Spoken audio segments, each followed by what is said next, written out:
ഇന്നലെ ശശി തരൂരിന്റെ മുഖ്യമന്ത്രി സർവേ നമ്മളെല്ലാവരും കണ്ടതാണ്. ആ സർവേയിൽ മുഖ്യമന്ത്രിയാകാൻ ഞാനാണ് ഏറ്റവും യോഗ്യനെന്നാണ് ശശി തരൂർ ആ സർവേ പങ്കുവച്ചുകൊണ്ട് പറഞ്ഞത്. പ്രതിപക്ഷ നേതാവിന് ആ സർവേയിൽ തരൂരിന്റെ 7 അയൽപ്പക്കത്ത് പോലും എത്താൻ കഴിഞ്ഞില്ല എന്നതും ഒരു പ്രധാനപ്പെട്ട കാര്യമായി നമ്മുടെ മുന്നിൽ നിൽക്കുകയാണ്. ഏതായാലും ശശി തരൂരിന്റെ ആ സർവേയെ തള്ളിക്കളഞ്ഞിരിക്കുകയാണ്. വോട്ട് വൈബ് എന്ന് പറയുന്ന ഒരു വോട്ട് വൈബ് നടത്തിയ സർവേ ആയിരുന്നു അത്. അവരുടെ ആ സർവേയെ തള്ളിക്കളയുന്നു ഇപ്പോൾ രമേശ് ചെന്നിത്തല പറയുന്നത് സർവേക്ക് വിശ്വാസ്യതയില്ല എന്നാണ് ഇപ്പോൾ അദ്ദേഹം പറയുന്നത്. ഇതാരോ കുക്ക് ചെയ്ത സർവേ ആണെന്നും ചെന്നിത്തലയുടെ പ്രതികരണം. ശരത് ഓങ്ങലൂർ ചേരുകയാണ് തൃശ്ശൂരിൽ നിന്ന് ഈ വാർത്തയുടെ വിവരങ്ങൾ പങ്കുവയ്ക്കാനായി. ശരത്ത്, ഇപ്പോൾ രമേശ് ചെന്നിത്തല ശശി തരൂർ ഇന്നലെ അല്ലെങ്കിൽ പുറത്തുവിട്ട പങ്കുവച്ച ആ സർവേയെ തള്ളിക്കളയുകയാണ്. വിശ്വാസ്യതയില്ല എന്നാണ് ചെന്നിത്തല പറയുന്നത്.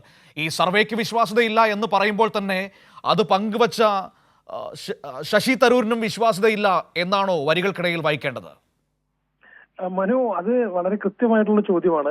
ഏതാണ്ട് ഈ സർവേയുടെ വിശ്വാസ്യത പോലെ തന്നെ ഇത്തരത്തിൽ കുക്ക് ചെയ്യപ്പെട്ട ഒരു സർവേ പങ്കുവെച്ച് താനാണ് പരമയോഗ്യൻ എന്ന് പറഞ്ഞ തരൂരിന്റെ വിശ്വാസ്യതയും ചെന്നിത്തല ഇവിടെ സംശയനിഴലിലാക്കുന്നുണ്ട്. ഇന്നലെയാണ് ശശി തരൂര് ഇത്തരത്തിൽ 28% പേരുടെ പിന്തുണ UDF-നകത്ത്, അല്ലെങ്കിൽ UDF അധികാരത്തിൽ വരികയാണെങ്കിൽ 28% പേരുടെ പിന്തുണ മുഖ്യമന്ത്രിയാകാൻ തനിക്കുണ്ട് എന്ന രീതിയിൽ ഒരു സർവേ പുറത്തുവിട്ടത്. ആ സർവേയുടെ വിശ്വാസ്യത സംബന്ധിച്ച് കോൺഗ്രസിനകത്ത് വലിയ തർക്കങ്ങൾ ഇന്നലെ നടന്നിരുന്നു. അല്ലെങ്കിൽ ഇതിനകത്തുള്ള മുഖ്യമന്ത്രി സ്ഥാനത്തേക്കുള്ള മത്സരം സംബന്ധിച്ച് വലിയ തർക്കങ്ങൾ ആരംഭിച്ചിട്ടുണ്ടായിരുന്നു.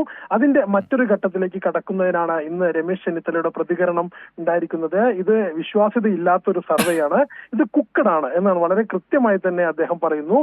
കോൺഗ്രസിനകത്ത് മുഖ്യമന്ത്രി കുപ്പായം അടിച്ചു നിൽക്കുന്ന ആളുകളുടെ എണ്ണം 5-6 പേരുണ്ടെന്ന് മുമ്പ് പല നേതാക്കളും പറഞ്ഞ് നമ്മൾ കേട്ടിട്ടുണ്ട്.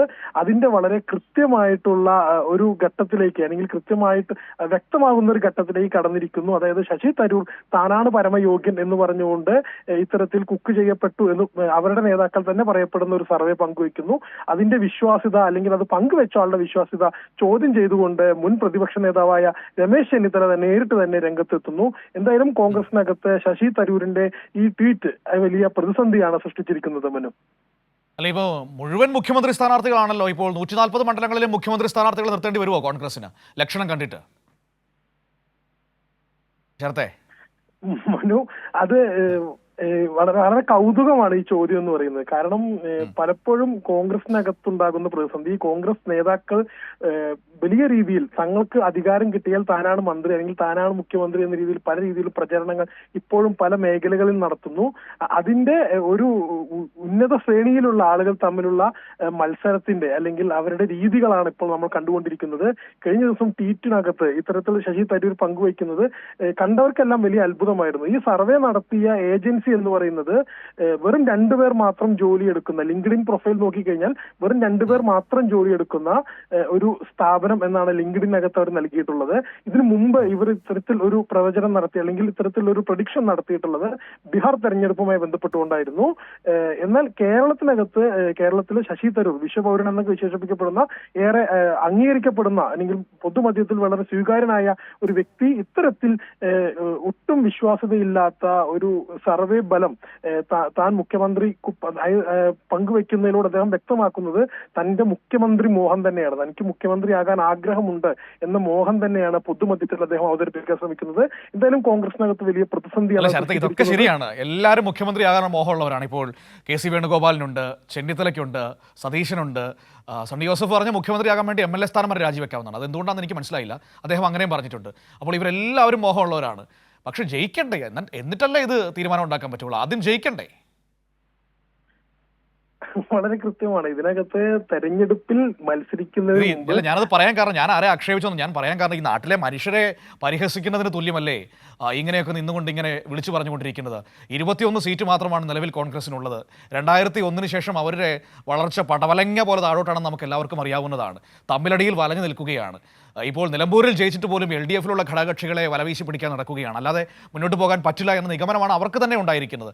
എന്നിട്ടും ഞങ്ങൾ എല്ലാവരും മുഖ്യമന്ത്രിയാകാൻ പോവുകയാണ് എന്നിങ്ങനെ പറഞ്ഞുകൊണ്ടിരുന്നാൽ യഥാർത്ഥത്തിൽ അത് ഈ നാട്ടിലെ മനുഷ്യരെ അപഹസിക്കുന്നതിന് തുല്യമല്ലേ എന്നതാണ് എൻ്റെ സംശയം. ശരത്തെ, അതുകൂടി പറഞ്ഞ് അവസാനിപ്പിക്കാം. തീർച്ചയായിട്ടും അങ്ങനെ തന്നെയാണ്. കാരണം ജനവിധി അല്ലെങ്കിൽ ജനങ്ങൾ തെരഞ്ഞെടുക്കുന്നതിന് മുമ്പ് തന്നെ ഇത്തരത്തിൽ ജനങ്ങളിൽ നിന്ന് അകന്നുകൊണ്ടിരിക്കുന്ന ഓരോ ഘട്ടത്തിലും മുഖ്യമന്ത്രി കുപ്പായം മാത്രം ലക്ഷ്യമിട്ടുകൊണ്ട് പലരും രംഗത്ത് വരുന്നു. അവർക്ക് വേണ്ടി പല ഗ്രൂപ്പ് മാനേജർമാർ പുറത്തു വരുന്നു. അവർ അവരുടേതായ രീതിയിൽ പാർട്ടികൾക്കകത്ത് അല്ലെങ്കിൽ ജില്ലകൾക്കകത്ത് വ്യത്യസ്തമായ രീതിയിൽ ഗ്രൂപ്പുകൾ സംഘടിപ്പിക്കാൻ നോക്കുന്നു. അതെല്ലാം ഈ കോൺഗ്രസ് എന്ന പാർട്ടിയെ പിന്നോട്ടടിച്ചുകൊണ്ടിരിക്കുന്ന ഓരോ ഘടകങ്ങളാണ്. മനു പറഞ്ഞ പോലെ 2001 തൊട്ടിട്ട് കോൺഗ്രസിന് കിട്ടുന്ന വോട്ട് ഷെയറിനകത്ത് കാര്യമായിട്ടുള്ള കുറവ് സംഭവിക്കുന്നുണ്ട്. 2011 ഭരണം കിട്ടുമ്പോൾ പോലും അവർ എങ്ങനെയാണ് അവർ കടന്നുകൂടിയത് എന്നതിനകത്ത് അറിയാം. LDF ഉം UDF ഉം തമ്മിലുള്ള വോട്ട് ഷെയറിനകത്തുള്ള എത്ര നേരിയ വോട്ട് ഷെയർ ആയിരുന്നു, വ്യത്യാസം ഉണ്ടായിരുന്നു നമുക്ക് വ്യക്തമാണ്.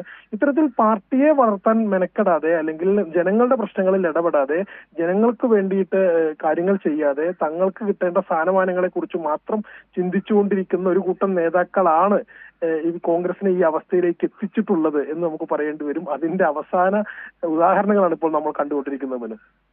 ശരി, ഏതായാലും ഓക്കെ, താങ്ക് യു ശരത്ത്. ഏതായാലും